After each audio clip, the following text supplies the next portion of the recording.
Look, I'm not going to pretend I didn't see it coming.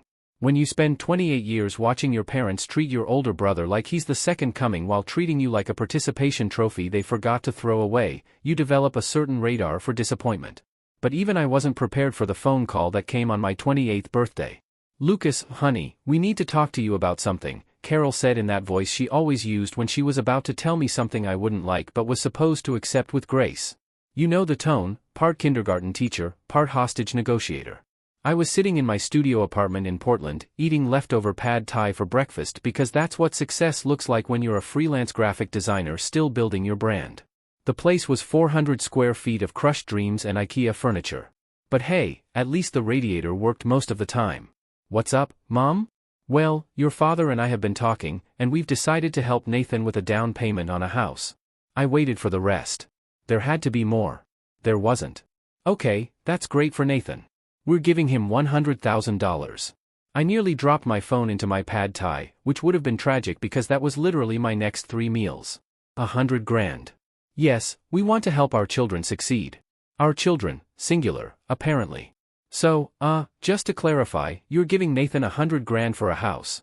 And for me? Silence. The kind that speaks volumes, writes dissertations, and publishes them in peer-reviewed journals. Lucas, you're in a very different place in your life than Nathan.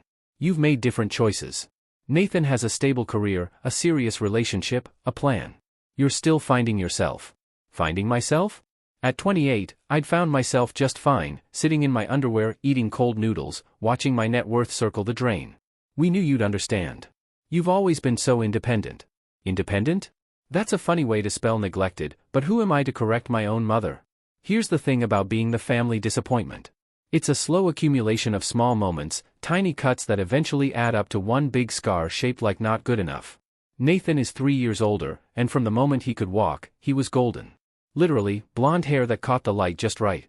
Carol called him her little sunshine. My brown hair was practical. Even my hair was a disappointment. Nathan played football. I played jazz band. Nathan dated the homecoming queen. I dated my Xbox. Nathan cruised through state school with a business degree. I went to art school on student loans that'll outlive me. But here's what kills me. I tried. When I was 15, I entered a national graphic design competition. Spent 3 months on it. Barely slept. Won second place out of 3,000 entries. Thomas's response? "Well, at least you tried your best." Nathan came in fourth at a regional swim meet, and Thomas bought him a new laptop. I'm not bitter. Okay, I'm a little bitter. I'm like a craft IPA of bitterness, complex, with notes of resentment and a slightly hoppy finish. Carol wasn't always like this, though. When I was really little, before Nathan became the golden boy, she'd sit with me while I drew hot chocolate and Disney movies, telling me I'd be a famous artist someday. I was 7 when I drew this elaborate dragon. Objectively terrible, but I was proud. Carol taped it to the fridge and made Thomas look at it. "Our Lucas is going to be an artist," she said, and she sounded proud. That was before Nathan started winning things. After that, my drawings moved from the fridge to the basement art wall, a fancy term for the place where we put things we're obligated to care about but don't want to look at.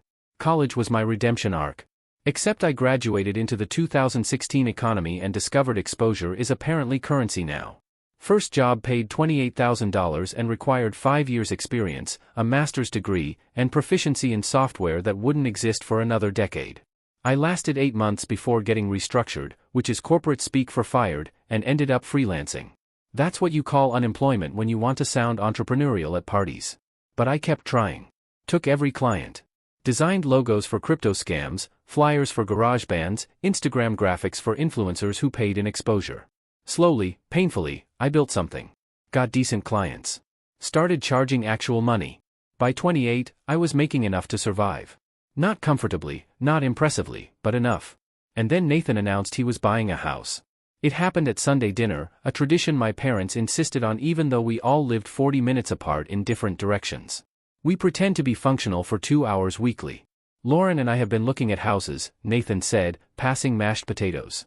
Nathan always passed things, helpful, considerate, golden. Great neighborhood in Bellevue, but down payments are insane. Thomas perked up like a golden retriever hearing the word walk. "How much?" "Houses are around $500,000. We'd need $100,000 down to avoid PMI. I watched them exchange that married people look where entire conversations happen in a glance. "What if we helped?" Thomas said. Nathan's face lit up. Dad, I couldn't. You're not asking. We're offering. Thomas got that satisfied look. It's time we helped our son build his future. Our son, singular. Carol looked at me, probably feeling guilty. Lucas, when you're ready to settle down. I'm fine. This is great for Nathan. Nathan looked uncomfortable. Thanks, Luke. I'm sure someday. Totally. When I'm not such a catastrophic failure. I smiled to show I was joking, but we all knew I wasn't. That was 3 months before my birthday call. 3 months of Sunday dinners discussing Nathan's house hunt like the moon landing. 3 months of we've allocated our resources elsewhere whenever I needed work equipment. So when Carol called on my birthday to officially tell me I wasn't getting anything, I wasn't surprised. What surprised me was what came next. We're having a celebration dinner this Sunday. Nathan's closing on the house. You'll come, won't you? A celebration for Nathan getting their money on my birthday. Actually, I have plans. Oh, what are you doing? Eating ice cream from the container and questioning my life choices, probably. But I said, meeting friends. You know how it is. Well, we'll miss you. Maybe a birthday dinner next week? Sure, Mom. Next week. We both knew next week would never come. I hung up and sat there, looking at my life. 28, 400 square feet, negative net worth. A family that remembered I existed maybe 12 times a year, mostly when they needed someone to feel superior to. That's when something shifted. Not dramatically, no movie montage, no inspiring music, just a quiet realization that I was done. Done trying to win approval. Done showing up to be reminded of inadequacy. Done being the punchline to Nathan's success story. I wasn't going to cut them off dramatically or send a manifesto. I was just going to stop calling, stop visiting, stop putting energy into a one-sided relationship. Let them have their golden boy and perfect narrative. I'd build something else. I didn't know what yet, but it would be mine. The first week of silence was weird. I kept catching myself about to text Carol something stupid, like a meme I'd seen or a random thought about the weather. Muscle memory from 28 years of trying to maintain a connection that was never really there. By week 2, I noticed they hadn't reached out either. Not a single hey, how are you? Or we miss you at dinner. Just silence, which honestly told me everything I needed to know about how much they'd actually been thinking about me all along. Nathan texted once. You good? Carol said you've been busy. I replied, yeah, swamped with work. Congrats on the house. He sent back a thumbs up. That was the extent of our brotherly bonding. Here's the thing nobody tells you about going no contact with your family. The hardest part isn't missing them. It's realizing how little you actually miss them once they're gone. Like, I thought I'd feel this huge void, this aching loss. Instead, I felt lighter, freer, like I'd been carrying a backpack full of rocks and finally realized I could just put it down. But freedom doesn't pay rent, and my 400 square foot apartment was still 400 square feet of expensive. I threw myself into work with the kind of manic energy that either leads to a breakthrough or a breakdown. In my case, thankfully, it was the former. I'd been doing this logo design for a small coffee roasting company. Nothing fancy, just a local business trying to look legitimate. The owner, Benjamin, was this middle-aged guy who'd quit his corporate job to follow his dream of making pretentious coffee for hipsters. We'd been going back and forth on revisions for weeks. I wanted to feel authentic but modern, he'd said. Rustic but clean, bold but subtle. Translation, I have no idea what I want, but I'll know it's wrong when I see it. But something clicked on revision number 17. I created this design that was simple, almost brutally minimal, just clean lines and negative space that somehow captured exactly what his brand was trying to be. Benjamin called me at 11 p.m. when I sent it over. Lucas, this is it. This is exactly it. How much do I owe you? I'd quoted him $800 originally, which was already undercharging for the amount of work I'd put in. But something made me pause. Maybe it was the high of finally creating something that worked. Maybe it was residual anger at my parents. Maybe I was just tired of undervaluing myself. $1,200, I said, fully expecting him to balk. Done. I'm also opening a second location next year. Would you be interested in doing all the branding for that? Signage, menu design, packaging, the whole thing. I tried to play it cool. Yeah, I could probably fit that in. Great. I'm thinking around $15,000 for the complete package. Does that work for you? I nearly choked on my own spit. $15,000 was more than I'd made in the last 4 months combined. That works. After we hung up, I sat in my apartment staring at the wall. $15,000 for doing work I actually enjoyed, for a client who valued what I created. It felt like validation and revenge all at once. That project led to another, and that one led to 3 more. Turns out, when you stop spending all your emotional energy trying to win your parents' approval, you have a lot more left over for actually doing good work. Within 6 months, I doubled my income. Still not rich by any means, but comfortable enough that I could afford groceries without checking my bank account first. I moved out of the 400 square foot depression box into a one-bedroom apartment that had actual separate rooms. Revolutionary concept. I even bought a couch that wasn't from Craigslist. By month 9, something strange started happening. I'd wake up and feel content, happy even, like my life wasn't perfect, but it was mine, and that was enough. I started hitting the gym, which sounds like such a cliché post-breakup move, except this was a post-family breakup and somehow even sadder, but it felt good to do something just for myself. Plus, Spite is an excellent pre-workout supplement. Around month 10, I met Emily at a coffee shop. She was working on her laptop at the table next to mine, and we got into this conversation about the terrible Wi-Fi and bonded over our mutual frustration with freelance life. She was a copywriter, had the same kind of hustle energy I did.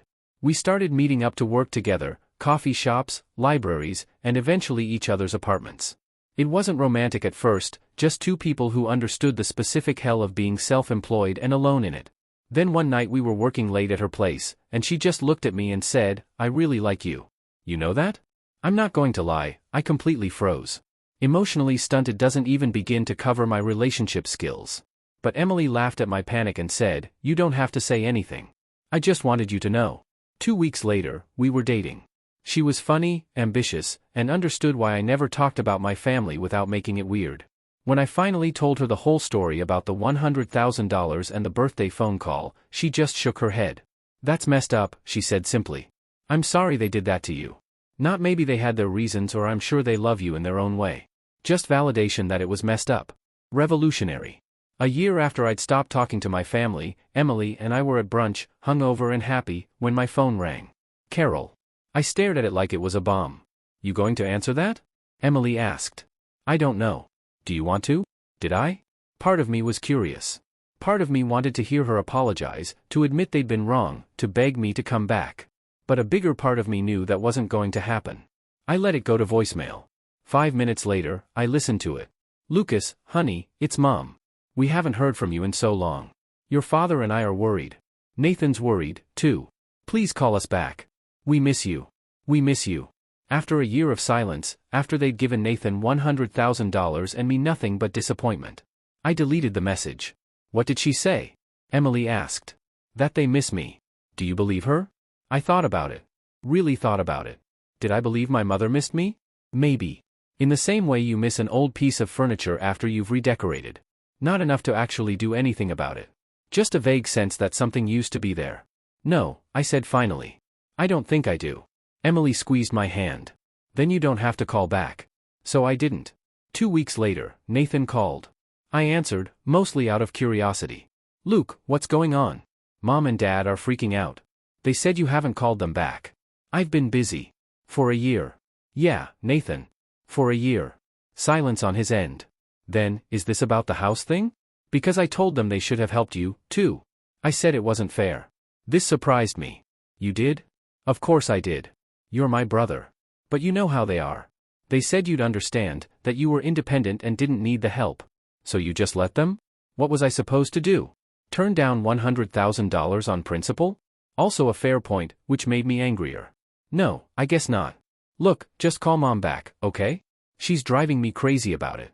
She thinks you're mad at them or something." "I am mad at them." "Well, I don't know. Work it out or whatever. I've got to go. Lauren's calling." "But seriously, just call her." He hung up before I could respond. I sat there, feeling all the old familiar feelings, that toxic mixture of anger and guilt and inadequacy. The reasonable part of my brain knew I had every right to be upset. But the part of me that had spent 28 years being trained to accommodate everyone else's feelings started whispering that maybe I was being dramatic. Maybe I should just call her back. Maybe I was the problem. Emily found me like that, staring at my phone. "Nathan," she guessed. He said Mom's freaking out. Thinks I should call her back. Do you want to? I don't know what I want. I just know I'm tired of feeling like the bad guy for having boundaries. Then don't call. You don't owe them access to your life just because they suddenly decided they want it. She was right. Of course she was right. But knowing something intellectually and feeling it emotionally are two very different things. I didn't call back. Instead, I kept working, kept building, kept growing. Got more clients, raised my rates again, started turning down projects that didn't excite me. Novel concept, that, having the luxury to be selective. By month 18, I'd saved enough money to start thinking about something I never thought possible. Buying property. Not a house, not yet, but maybe a small piece of land somewhere. A place that was mine. A place I'd earned. A place my parents had nothing to do with. I started looking at listings online late at night, dreaming about what I could build there. Not just physically, but metaphorically. A life completely separate from the family that had never seen my value. I didn't know it then, but that dream was about to become something bigger than I'd ever imagined. And my brother was about to drive past it, pull over, and call our father screaming, but that comes later. Finding the property was a complete accident. I wasn't even looking that day. Emily and I had driven out to the Columbia River Gorge for a weekend hike, one of those spontaneous trips where you wake up on a Saturday and decide you need to see trees taller than your apartment building. We'd been dating for about 6 months by then, and things were getting serious in that comfortable way where you stop pretending you don't snore. On the drive back, we took a wrong turn, spectacularly wrong. GPS lost signal. Emily was navigating with an actual paper map like we were pioneers. And somehow we ended up on this back road about 40 minutes outside Portland that looked like it hadn't seen a paving crew since the Reagan administration. "I think we're lost," Emily said, which was the understatement of the year. "We're not lost. We're adventuring." I was trying to stay positive, even though my phone had no service, and we passed the same creepy abandoned barn twice. Then we rounded a corner, and there it was. 5 acres of overgrown land with a hand-painted for sale sign barely visible through the blackberry bushes. The property backed up to a small creek, had these massive old-growth fir trees scattered throughout, and a view that made you understand why people write poetry about nature. It was completely impractical. The driveway was more suggestion than reality.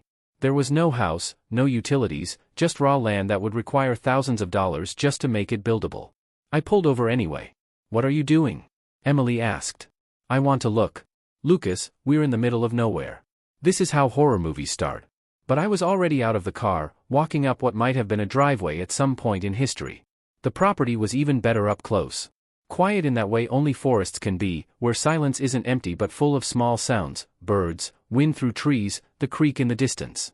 I stood there and felt something I hadn't felt in years. Possibility. The number on the sign was barely legible, but I took a photo and made a mental note to call when we got service again. "You're serious about this," Emily said when I got back to the car. "Maybe. I don't know. Probably can't afford it anyway. You should call." I did call. The next day, hungover from hell, still smelling like campfire. The owner was a guy named Edward, had to be in his 70s, voice like sandpaper. "You interested in the property?" he asked. "Maybe. How much are you asking?" $45,000. I nearly dropped the phone again. Apparently, that was becoming my thing. $45,000 for 5 acres. Yep. It's unbuildable as is. Needs septic, a well, and power run to it. But the land's good. Been in my family since the 50s. I'm just too old to do anything with it now. $45,000. That was less than my parents gave Nathan for a down payment. Less than half, actually. I had $32,000 in savings, every dollar I'd scraped together over the last 18 months of saying no to my family and yes to myself. "Would you take $30,000? I asked, expecting him to laugh.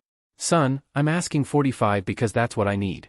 Property taxes, some medical bills. Can't go lower than that." Fair enough. I couldn't blame a 70-year-old man for needing to pay his bills. I thanked him and hung up, disappointed but not surprised. $13,000 short. Might as well have been $1 million. But I couldn't stop thinking about it. That property haunted me. I dreamt about it, imagined what I could build there. Not even a house, necessarily, just something. A studio, a workshop, a place that was completely, undeniably mine. Emily caught me looking at the photos I'd taken for the 100th time. "You really want this," she said. "Doesn't matter. I can't afford it. What if I helped?" I looked at her. "What? I have some savings. Not a lot, but maybe $8,000. We could go in on it together." "Emily, that's your money. You can't just..." "Can't I? We've been talking about moving in together anyway. This could be our project. Something we build together, literally." I wanted to say yes immediately. But something stopped me. What if it doesn't work out between us? She was quiet for a moment. "Then we figure it out like adults. Draw up papers. Make it legal. Protect both our investments. But Lucas, you can't let fear of failure stop you from trying something you actually want. You've done that your whole life with your family." She was right. Of course she was right. When had she become so good at being right? Okay, I said. Let's do it. We called Edward back that afternoon. Offered $40,000, all we could scrape together. He took 3 days to think about it. 3 days where I barely slept, obsessively refreshing my email like it was going to make him decide faster. Finally, all right, son. $40,000. But you pay closing costs. Deal. The process took 2 months. Paperwork, inspections, more paperwork, title searches, even more paperwork. Turns out buying land is mostly just signing your name until your hand cramps. Emily and I drew up an agreement with a lawyer, 60% mine, 40% hers, reflecting our investment. If we broke up, we'd either buy each other out or sell and split the proceeds. Very romantic, but also very necessary. Closing day was anticlimactic. Just us and Edward in a title company office, signing papers, shaking hands. Edward gave me the original hand-painted for sale sign as a joke. You earned it, he said. Good luck with the place. And just like that, I owned land. 5 acres of possibility. I stood there after he left, holding the deed, feeling something I hadn't felt since I was a kid drawing dragons. Pride. The first few months were just cleanup. Emily and I would drive out on weekends, clear blackberry bushes, haul trash that previous owners had dumped. It was hard work, the kind that leaves you sore and dirty and strangely satisfied. I started planning, drew sketches of a small cabin, nothing fancy, maybe 800 square feet, something I could potentially build myself with help from YouTube and sheer stubbornness. Then I had a better idea. One of my clients was an architect, a young guy named Christopher, who designed sustainable homes. We got to talking over coffee about the property, and he got excited in that way architects do when they see a project they actually want to work on. What if we made it a showcase project? He said. I design it. You do all the branding and marketing materials for my firm in trade. We document the whole build process. Use it for both our portfolios. We got to talking over coffee about the property, and he got excited in that way architects do when they see a project they actually want to work on. What if we made it a showcase project? He said. I design it. You do all the branding and marketing materials for my firm in trade. We document the whole build process. Use it for both our portfolios. I can't afford to build anything fancy, Christopher. Who said anything about fancy? Small, efficient, sustainable. We do it right. Keep costs down. Prove you don't need a $100,000 gift from your parents to own something beautiful. That last part landed. He knew my story. Most of my close friends did by then. Over the next 6 months, we designed it together. A 600 square foot cabin with a loft bedroom, composting toilet, rainwater collection, solar panels. Not because I was some environmental crusader, but because it was cheaper than running utilities to the property. Total budget, $65,000, including permits and materials. I had about $15,000 saved beyond what I put into the land. Emily contributed another $10,000. The rest I financed with a small construction loan at a rate that made me nauseous but was doable. We broke ground in spring. I hired a contractor for the foundation and framing, stuff that was beyond my YouTube education. But the interior work, that I did myself, nights and weekends, learning as I went. Emily helped when she could, mostly painting and finishing work. My friend Benjamin from the coffee company showed up some Saturdays with a crew of his employees, guys who knew their way around tools and were happy to help for beer and pizza. It was the hardest physical work I'd ever done. I lost 15 pounds, gained calluses on top of calluses, and learned that construction is 90% problem solving and 10% swearing. But slowly, painfully, it came together. By fall, 18 months after I'd stopped talking to my family, I had a cabin. Small, simple, completely off-grid, and entirely mine. Well, 60% mine, but still. Christopher photographed it for his portfolio. The shots were stunning, golden hour light filtering through the trees, the cabin looking like something out of Architectural Digest, despite costing a fraction of what Nathan's house cost. I posted one photo on Instagram, the first time I'd shared anything about the project publicly, just the cabin from outside. No context. Caption, built this. Proud of it. Within an hour, it had more likes than anything I'd ever posted. Within a day, a local design blog had reached out asking to feature it. Within a week, 3 potential clients had contacted me wanting similar projects. And somewhere in there, Nathan saw it. He was driving back from a hiking trip with friends, took a wrong turn, the same wrong turn Emily and I had taken, ended up on that back road, recognized my car in the driveway, pulled over, walked up, saw the cabin. That's when he called. Dad, you need to see this right now, he screamed into the phone, loud enough that I heard it from inside the cabin where I was installing cabinet hardware. I walked outside to find Nathan standing there, phone to his ear, staring at my cabin like it was an alien spacecraft. Our eyes met. "I'll call you back," he said to Thomas, hanging up. "Hey, Nathan. What the hell is this, Luke?" I looked at my cabin, my beautiful little 600-square-foot middle finger to family expectations. "This," I said, "is mine." Nathan stood there, staring, not at me, at the cabin. "You built this?" he finally asked. "With help, yeah." "How?" "You were broke, living in that shoebox, eating ramen." "That was 2 years ago, Nathan. But Dad gave me $100,000, and you had nothing. How did you?" "Turns out, when you're not spending all your energy trying to win approval from people who don't care, you can actually accomplish things." His face went defensive. "That's not fair. Isn't it? When's the last time Mom or Dad asked about my work? My life?" He didn't answer. "I bought this land for $40,000. Built the cabin for $65,000. Did most of the work myself. No handouts. Just me figuring it out." Nathan looked shaken. "Luke, I didn't know. I thought you were still failing. Still the disappointment." Emily came out then. "Everything okay?"